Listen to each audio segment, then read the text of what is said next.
Teixeira nasceu em Caetité, na Bahia, em 1900 e faleceu no Rio de Janeiro em 1971. A sua formação o primário foi na sua cidade e posteriormente ele foi para a escola em Salvador. Após a sua formação, ele acreditava que ele seria padre e seguiria a companhia de Jesus. Mas devido ao desejo que o pai dele tinha que o filho tivesse uma carreira política, ele acabou indo para o Rio de Janeiro estudar ciências jurídicas.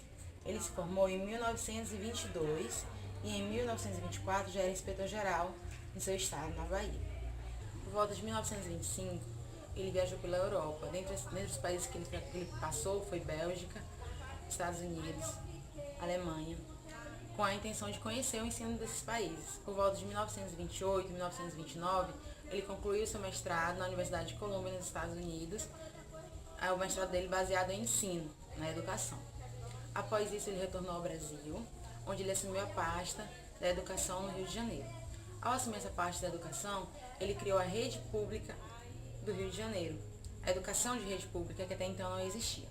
Essa rede abrangia desde as séries iniciais até a faculdade, até a graduação.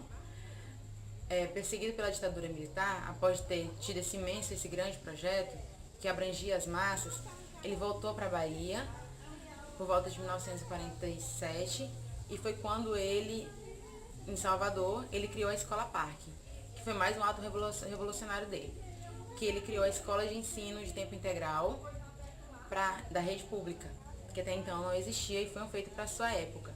Os alunos aprendiam não só as ciências, como matemática, língua portuguesa, eles aprendiam atividades de cidadania, de socialização, eles tinham médico, tinha aula de higiene, tinha médico dentista, odontológico, todos à disposição deles. Após isso, ele foi perseguido pela ditadura militar mais uma vez, o que fez com que ele saísse do país e fosse lecionar fora do país. Por volta de 1965, ele voltou para assumir seu lugar como membro do conselho e logo em seguida veio a Primeira Guerra Mundial. Com a vinda da Primeira Guerra Mundial, o Brasil foi obrigado a se industrializar muito rápido e necessitou de mão de obra qualificada muito rápido. Nisso, o governo acabou, de certa forma, ajudando e não ajudando as pessoas, porque ele precisava de mão de obra qualificada. E isso ajudou ele a implementar suas ideias juntamente com o John Dewey, foi com quem ele, baseado em quem ele fez o seu mestrado, que foi um filósofo que foi o tutor do seu mestrado.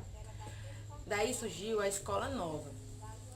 Baseado no princípio de seleção natural, John Dewey acreditava no seguinte, e mostrou que isso é verdade, que a gente tinha que parar de sair daquele tipo de ensino laico, onde só o aluno só absorvia, ele não tinha nada a agregar, onde muitas vezes o aluno era obrigado a ter conhecimento de conteúdos que na prática ele não usaria e então ele não prestava devida atenção.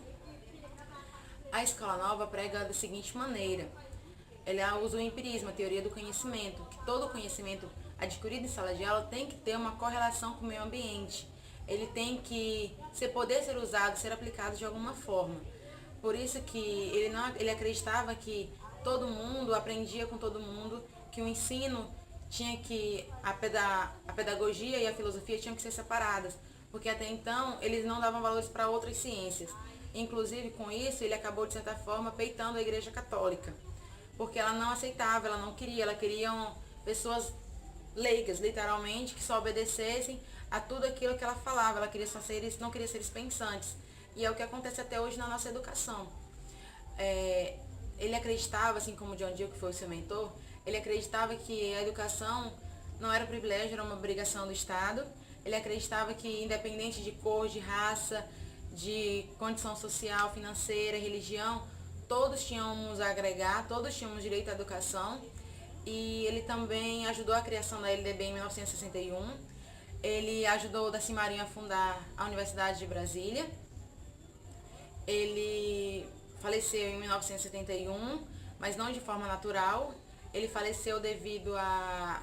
Dizem que foi um acidente, que ele caiu no fosso do elevador do prédio que ele morava, mas de acordo com o boletim daquela época, ele tinha ido para uma biblioteca, onde ele frequentava todos os dias. Ele era um homem muito metódico, muito rigoroso.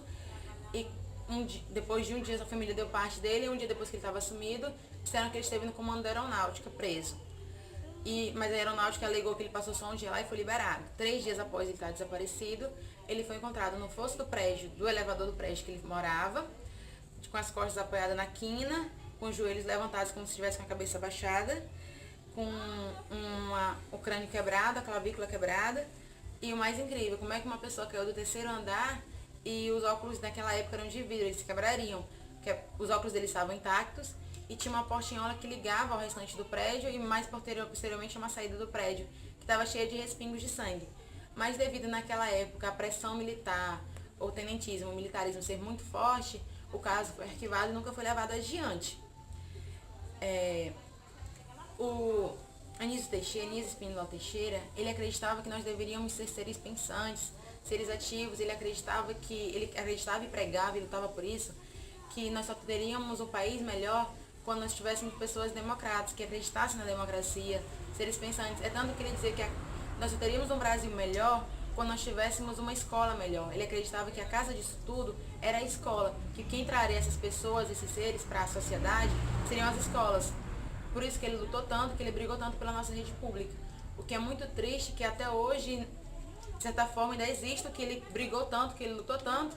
Em 1971, quando ele faleceu, desde 1900 e até hoje ainda existe. Existem direções, existem coordenações, existem até professores em sala de aula que não têm formação para a área que dá aula, ou então que não tem formação nenhuma na educação, mas está ali por tenentismo, entre aspas, por política, por crenças religiosas e afins.